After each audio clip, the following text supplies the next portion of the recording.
जब दो लोगों को एक दूसरे से प्यार होता है और वे इसे लेकर गंभीर होते हैं, तो शादी के बारे में सोचते ही हैं। हालांकि शादीशुदा जिंदगी किन चुनौतियों के साथ आए, इसका अंदाजा लगाना मुश्किल हो सकता है। मैं उन लोगों में से थी जिसके बारे में लोग अक्सर सुना करते थे। ऐसी लड़की जिसने अपने माता पिता की बात नहीं मानी और अपनी पसंद के लड़के से शादी कर ली, लेकिन रिश्ता नहीं चला पाए और तलाक ले लिया। ये बुरा सपना मेरे लिए हकीकत था। हर दिन लोग मुझे घूरते थे या फिर ताने सुनाकर जाते थे, जिसने मुझे खुद पर ही शक करने पर मजबूर कर दिया।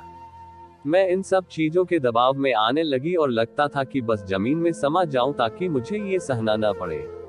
हालांकि मैं इससे दूर नहीं भाग सकती थी। मैंने ऐसे शख्स से शादी की थी जिसके साथ मुझे लगा था कि मैं हमेशा साथ निभाऊंगी, लेकिन मुझे क्या पता था कि बाद में ये मेरे लिए एक बड़ी गलती साबित होगी। मेरी और राहुल की मुलाकात तब हुई थी जब वह एक स्ट्रगलिंग सिंगर था। वह बार और रेस्टोरेंट में गाया करता था। वह इससे होने वाली कमाई से घर के खर्चे उठाता था। वह बहुत ही आकर्षक व्यक्ति था और उसकी आवाज ने मेरा दिल जीत लिया था। मैं उस पब में काफी ज्यादा जाती थी जहां वह सिंगिंग करता था। उस समय मैंने बतौर बैंकर अपने करियर की शुरुआत की थी। एक दिन मैंने हिम्मत कर उससे बात की। हम दोनों घंटों तक लगातार बातें करते रहे और तभी रुके जब गार्ड ने हमें बताया कि पब बंद करने का समय हो गया है। कुछ महीनों बाद हमें एक दूसरे से प्यार हो गया। हम डेट पर जाने लगे और मैं उसके म्यूजिकल शोज के लिए मदद करने लगी। वह मेरा बहुत ख्याल रखता था और अच्छे से पेश आता था। राहुल मुझे अच्छे से समझता था और मैं जब उसके साथ होती थी तो बहुत खुशी महसूस करती थी। 1 साल बाद हम दोनों ने शादी करने का फैसला लिया। ये सबसे अच्छा निर्णय हो सकता था क्योंकि मैं उसके प्यार में पागल थी। मैं उसके माता पिता से भी मिली थी और वे बहुत ही अच्छे लोग थे। हालांकि मेरे परिवार को ये रिश्ता कुछ खास पसंद नहीं था। उनका कहना था कि लड़के के पास कोई असली काम नहीं है और वह अभी भी संघर्ष ही कर रहा है, जिस वजह से हमारा भविष्य सुरक्षित नहीं बन सकेगा। लेकिन मैं एक मजबूत और आत्मनिर्भर महिला थी। मैंने इन सब बातों पर ध्यान न देकर फैसला किया कि मैं राहुल से ही शादी करूंगी। शादी के पहले कुछ साल काफी खुशी से बीते। वह मुझे काफी सपोर्ट करता था और उसके साथ रहते हुए मुझे सशक्त महसूस होता था। भले ही वह घर के लिए बचत करने में ज्यादा पैसे नहीं दे पाता था, लेकिन वह इस कमी को पूरा करने के लिए मेरी गैर मौजूदगी में घर के सारे काम संभालता था। हालांकि कई महीने और साल बीत जाने के बाद भी राहुल अपने लिए कोई फिक्स जॉब ढूंढने में सफल नहीं हो सका और भविष्य को लेकर भी उसकी कोई मजबूत योजना नहीं थी। शादी के 2-3 साल बीत जाने पर वह अपने खर्चों को लेकर मेरे ऊपर काफी ज्यादा निर्भर होने लगा। घर का पूरा खर्चा और जिम्मेदारी अकेले उठाना मुझे थका रहा था। इसके बावजूद हम ठीक ठाक जिंदगी जी रहे थे।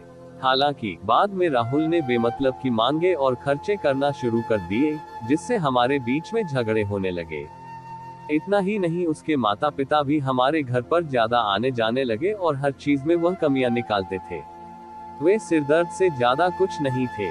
मैंने इस बारे में राहुल से बात करने की कोशिश की, लेकिन उसने इसे नजरअंदाज कर दिया। हमारे बीच में बात होना बंद हो गई और फिर आखिर में तभी हुई जब हम एक दूसरे पर इन मुद्दों को लेकर चिल्ला रहे थे।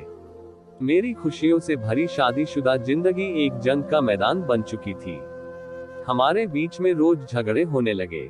मैं उसका ध्यान पाना चाहती थी और उम्मीद करती थी कि वह एक जिम्मेदार जीवन साथी बने। मेरी सभी कोशिशें बेकार रहीं और हमारे बीच में पूरी तरह से बात होना बंद हो गई। ये काफी परेशान कर देने वाला था। मैं किसी ऐसे शख्स के साथ नहीं रह सकती थी जो इतनी मुश्किलों की जड़ बन रहा था। मैं उससे जितना प्यार करती थी उतना ही प्यार मुझे खुद से था और मैं अपनी भी इज्जत करती थी। मुझे इस रिश्ते से 1 साल में ही इतना दुख मिला कि आखिरकार मैंने अलग होने का फैसला ले लिया।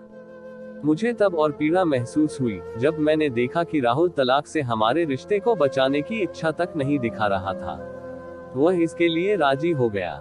इस पूरी स्थिति के दौरान भी हमारे बीच कोई बात नहीं हुई।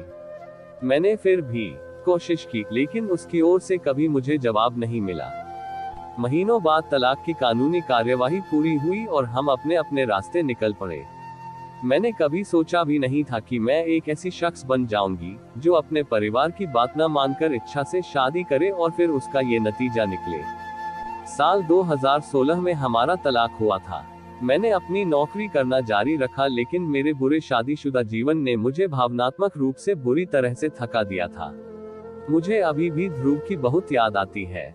आखिर में भले ही मैंने खुद को चुनने का फैसला किया, पर यह भी सच है कि मुझे उससे बहुत प्यार था। मैं उसके व्यक्तित्व और आवाज की ओर आकर्षित हुई थी। इसे भूल पाना आसान नहीं। मैं इस तरह महसूस करने पर खुद से नफरत भी करती हूँ, लेकिन जब भी हमारी शादी के खुशी के पल मेरी नजरों के सामने आते हैं, तो उसके लिए मैं तड़प उठती हूँ। कई बार मैं सोचती हूँ कि क्या मैंने तलाक लेकर सही किया। हम दोनों के बीच में किसी तरह का संपर्क नहीं है। मेरे पेरेंट्स मेरी दूसरी शादी के बारे में सोच रहे हैं, पर मैं सोचती हूँ कि क्या मैं फिर से ऐसा प्यार किसी और से कर सकूंगी। तो दोस्तों, यह थी हमारी आज की कहानी। आपका क्या कहना है कहानी के बारे में कमेंट करके हमें जरूर बताएं। वीडियो को लाइक कर दीजिए और चैनल को सब्सक्राइब करके घंटी को दबाकर ऑल पर सेट कर लीजिए, ताकि आने वाली वीडियो आपको तुरंत मिले। मुझे दीजिए अगली वीडियो तक इजाजत, तब तक के लिए धन्यवाद।